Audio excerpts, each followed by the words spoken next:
छत्तीसगढ़ में सरकारी नौकरियों के लिए किस कदर उद्यम किया जा रहा है, इसका पहला नमूना सीजीपीएससी घोटाले के तौर पर सामने आया, जब तत्कालीन अध्यक्ष टोमन सोनवानी ने भूपेश सरकार के नाक के नीचे शीर्ष पदों का बंटवारा कर दिया और अपने ही परिवार के लोगों को अफसर बनाने का मसौदा तय कर लिया।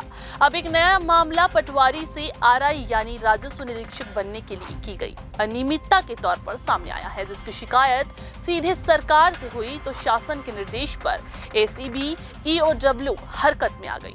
नमस्कार, आप देख रहे हैं सीजीएनएन लाइव और मैं हूं आप सभी के साथ आयुषी। ऐसा नहीं है कि राज्य गठन के बाद छत्तीसगढ़ में घोटाले नहीं हुए हैं, पर बीते 5 सालों का लेखा जोखा अगर देखा जाए तो हर किसी की आंखें फटी की फटी रह जाएगी। इस बीच छत्तीसगढ़ में साल 2020 से 2023 तक भूपेश बघेल की सरकार थी, तो दिसंबर 2023 से अभी तक विष्णुदेव साय की सरकार सत्तासीन है। इन 5 सालों के भीतर कोल स्कैम सामने आ गया, शराब सिंडिकेट घोटाला फूट गया, सीजीपीएससी घोटाला भी इसी बीच हुआ और अब राजस्व निरीक्षक घोटाला सामने आ गया है। फर्क सिर्फ इतना है कि घोटाले भूपेश बघेल सरकार में होते रहे और विष्णुदेव सरकार आने के बाद तमाम घोटाले फूटते चले गए।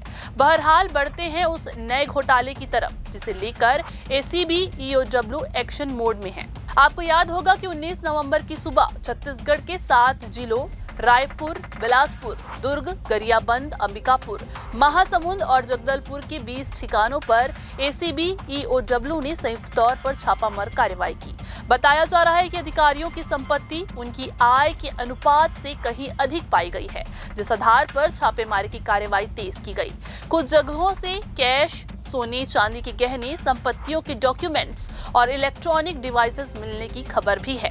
टीम ने एक्शन लेते हुए रायपुर से 2 अधिकारियों को गिरफ्तार किया है। आरोप है कि दोनों अधिकारियों ने मोटी रकम लेकर पेपर लीक किया, एग्जाम की तैयारी भी कराई थी। गिरफ्तार अधिकारियों में रायपुर के आयुक्त भू अभिलेख कार्यालय के सहायक सांख्यिकी अधिकारी वीरेंद्र जाटव और उप आयुक्त भू अभिलेख कार्यालय के सहायक सांख्यिकी अधिकारी हेमंत कौशिक शामिल है। ईओडब्ल्यू और एसीबी की ओर से कहा गया कि दोनों आरोपियों के खिलाफ पर्याप्त सबूत मिले हैं। दोनों ने खुद और अपने सीनियर अधिकारियों को फायदा पहुंचाने के लिए ये धोखाधड़ी की। 2024 में पटवारी से आरआई बनने के लिए परीक्षा आयोजित की गई थी। इस परीक्षा में बड़े पैमाने पर गड़बड़ी की शिकायत सरकार को मिली थी। इसके बाद से ही एसीबी और ईओडब्ल्यू की टीम जानकारी जुटा रही थी। इस मामले में जांच एजेंसी ने अपराध दर्ज किया है। परीक्षा संचालन समिति से जुड़े प्रश्न पत्र छपाई और वितरण में लगे अधिकारी, कर्मचारी और प्रमोशन दिलाने के लिए लाइजनिंग करने वाले राजस्व अधिकारियों के घरों में जांच भी की गई। तलाशी के दौरान डिजिटल सबूत, लेन देन से जुड़े एग्रीमेंट्स और कई महत्वपूर्ण दस्तावेज भी मिले हैं। अब इन दस्तावेजों की जांच की जा रही है और आगे की कार्रवाई जारी है। इस बड़ी धांधली का कच्चा चिट्ठा तो अब एसीबी और ईओडब्ल्यू निकाल ही लेंगे। इस बीच एक बड़ा और अहम सवाल ये है कि प्रतियोगी परीक्षाओं में ऐसा ही चलता रहा तो प्रतिभाशालियों को प्रशासन में जगह कैसे मिल पाएगी, जिसकी वास्तव में देश और प्रदेश को आवश्यकता है।